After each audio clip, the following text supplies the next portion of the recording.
नमस्कार, मैं हूं आपके साथ पूर्णिमा मिश्रा। हमारे खास प्रोग्राम क्या कहते हैं नरेंद्र मोदी में आज आपको सुनवाएंगे पीएम मोदी का वो ऐतिहासिक भाषण जो उन्होंने 29 अप्रैल 2019 को पश्चिम बंगाल के बैरकपुर में दिया। अपने भाषण में प्रधानमंत्री ने कहा कि अपनी वोट भक्ति के लिए जो लोग राष्ट्र भक्ति की भावना को नकारने लगे, वंदे मातरम और भारत मां की जय से पहले 100 बार सोचने लगे, ऐसे लोगों से बंगाल के लोगों को सावधान रहना है। भाइयों और बहनों, ये धरती राष्ट्रगीत के रचयिता बंकिम चंद्र चट्टोपाध्याय की जन्मभूमि है और 1857 के स्वाधीनता संग्राम के नायक मंगल पांडे की भी कर्मभूमि है।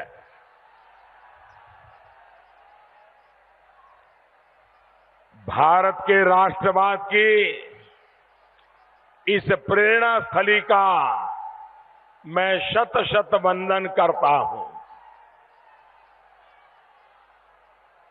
इन्हीं सभी महापुरुषों ने, महान बलिदानियों की प्रेरणा से ही भारत दुनिया की अहम शक्ति बन पाया है। साथियों, जिस राष्ट्र भक्ति को इस धरती ने शक्ति दी है,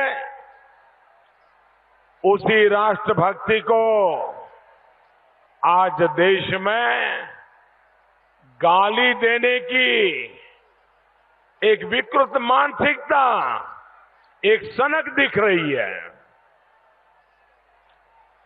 वंदे मातरम मां, माटी, मानुष, इसका यशोगान है,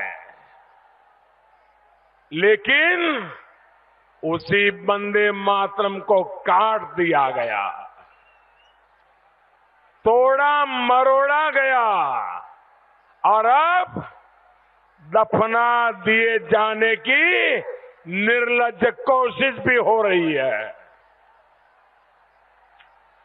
अपनी वोट भक्ति के लिए जो लोग राष्ट्र भक्ति की भावना को नकारने लगे, वंदे मातरम और भारत मां की जय के से पहले 100 बार सोचने लगे, ऐसे लोगों से बंगाल के लोगों को सावधान रहना है।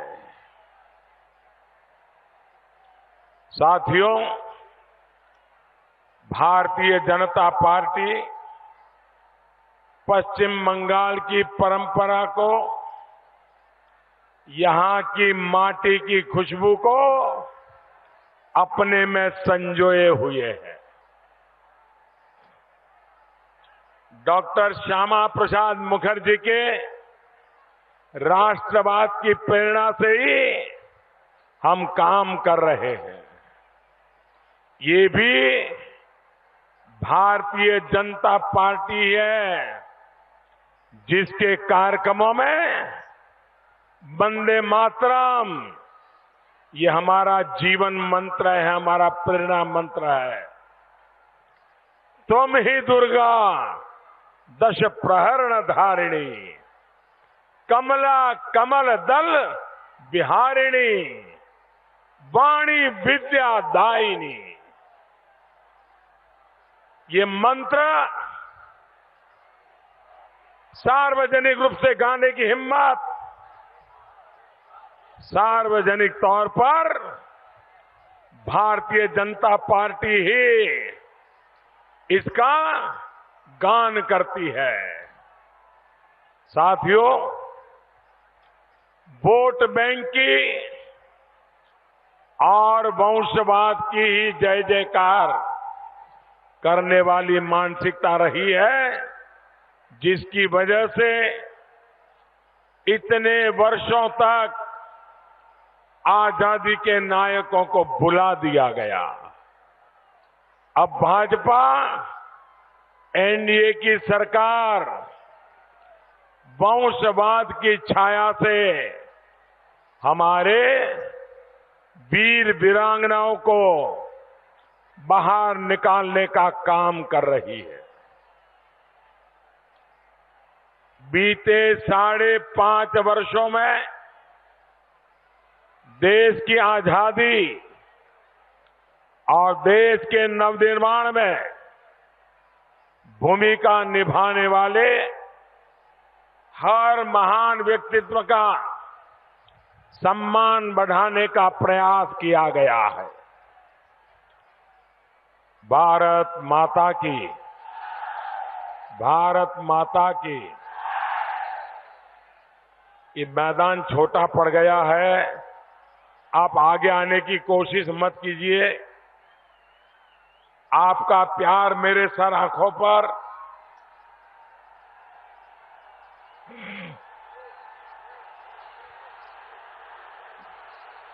आपको सुनाई तो देता है ना?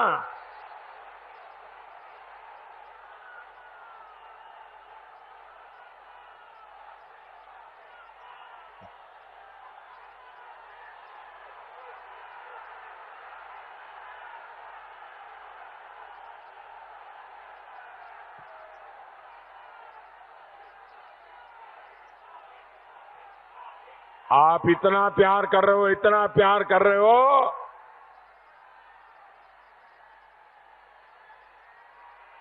पश्चिम बंगाल के मेरे भाइयों बहनों, आपका ये प्यार, आपका ये आशीर्वाद मैं ब्याज समेत लौटाऊंगा और विकास करके लौटाऊंगा।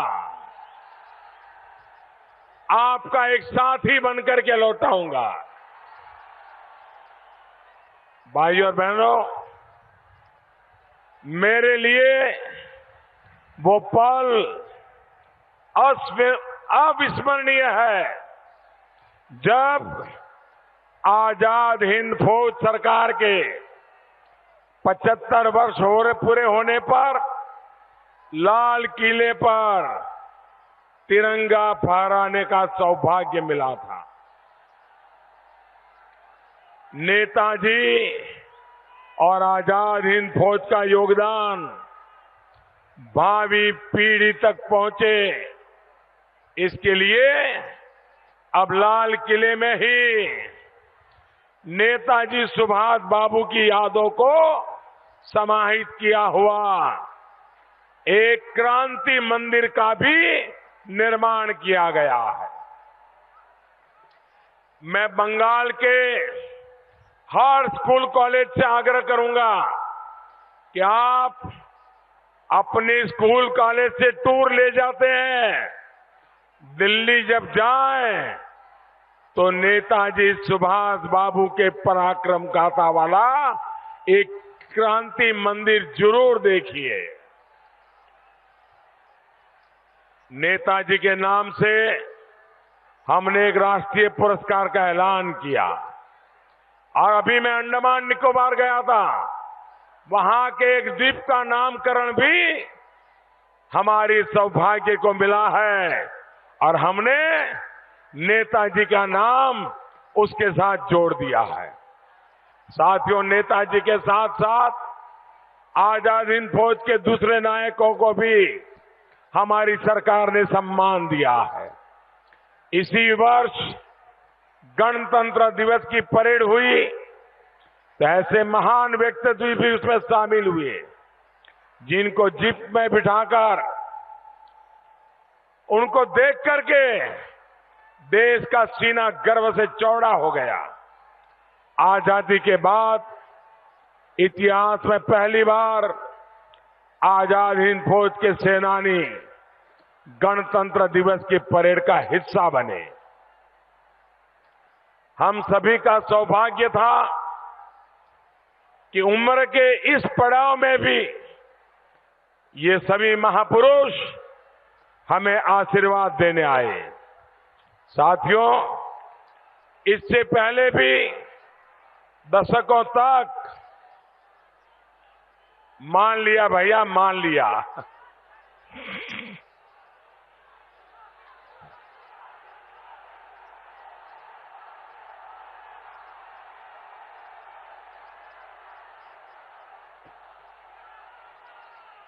साथियों, इससे पहले भी दशकों तक हर साल गणतंत्र दिवस मनाया गया, परेड होती रही, लेकिन आजाद हिंद फौज के उन वीरों को याद करने की सूध किसी ने नहीं ली। क्या इन लोगों ने अंग्रेजों की गोलियां नहीं खाई थी? क्या इन्होंने अत्याचार नहीं सहे थे? जेल नहीं गए थे? लेकिन परिवारवाद और वंशवाद की राजनीति करने वालों ने इनके त्याग, इनके बलिदान को भुला दिया। आज यही दल हमारे सपूतों के शौर्य पर भी सवाल उठाते हैं। जब हमारे वीर सर्जिकल स्ट्राइक करते हैं, एयर स्ट्राइक करते हैं, तो ये पाकिस्तान की बातों पे भरोसा करते हैं। जब हमारे वीर आतंकियों को घर में घुसकर मारते हैं,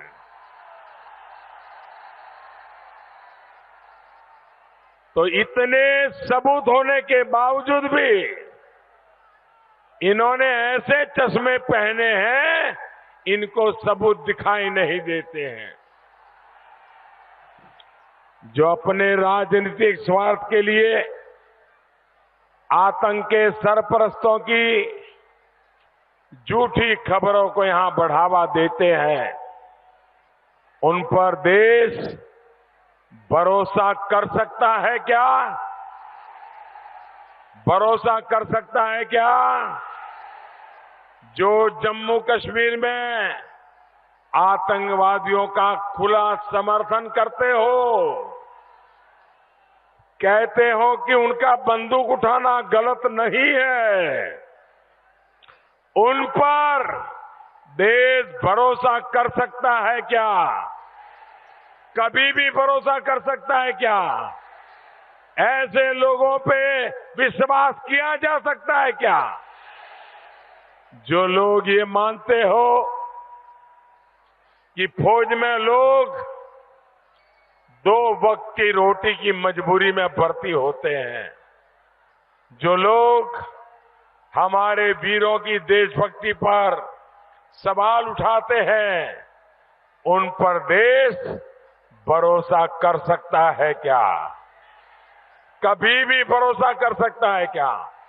निंद में भी भरोसा कर सकता है क्या? मुसीबत में भी भरोसा कर सकता है क्या? भाइयों और बहनों, पाकिस्तान का गुणगान करने वाली इस मंडली की एक सदस्य ये बंगाल की ममता दीदी भी है। जब पूरी दुनिया पाकिस्तान को कटघरे में खड़ा कर रही थी, तो ये मंडली और ये दीदी मोदी के खिलाफ प्रस्ताव पारित कर रही थी। ऐसी दीदी को माफ करोगे क्या? माफ करोगे क्या? भाइयों और बहनों, अंग्रेजों की तरह दीदी भी भाग करो, शासन करो, इसी नीति पर चल रही है। जबकि हमारी नीति है एक करो, सेवा करो, यानी सबका साथ, सबका विकास। सबका साथ, सबका साथ,